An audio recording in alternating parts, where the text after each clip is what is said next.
Hey, what's up guys? Super quick tool video I've got here from Amazon, also available on some other specialty tool websites, the Excelta holding pliers. These are the 2-star 2647 holding pliers. So, they're stainless steel, they're made in Pakistan.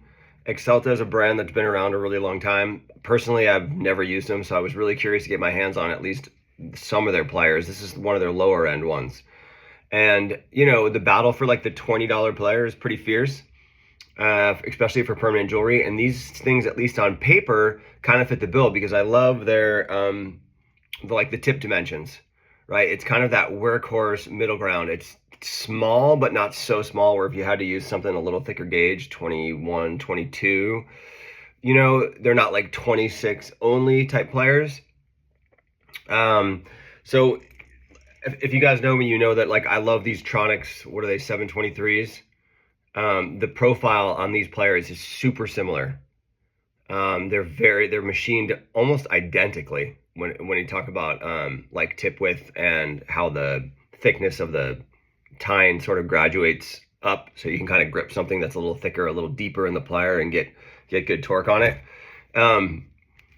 The problem with these pliers, and it's such a bummer because 22 bucks is kind of a deal. You've got this sort of fat handle that's actually kind of comfy. I hate short handle pliers.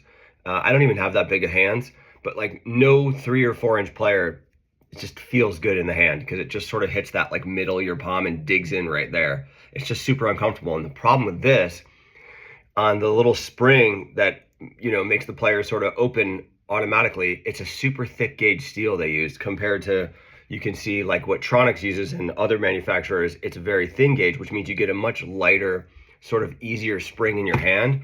This plier, because of that thickness, now it may soften over time as that metal starts to bend, but you need to use a lot of pressure to keep these pliers closed.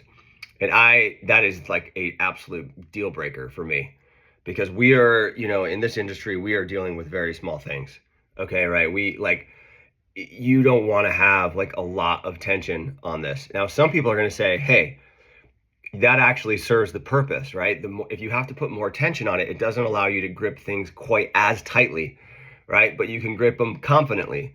For me personally, and pliers are very personal preference, but for me, I've been holding this jump ring now for the last 15 seconds on this video, and my palm already hurts because I have to grip it harder than I have to do it with my normal plier, which it's like a feather. I can barely feel that I'm holding it.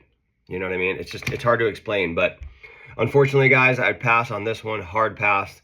I still want to try their 3-star plier, which looks like it's just the next level up from this one, but they're 75 bucks. So once you start going to that price point, you have pretty much every option under the sun for pliers.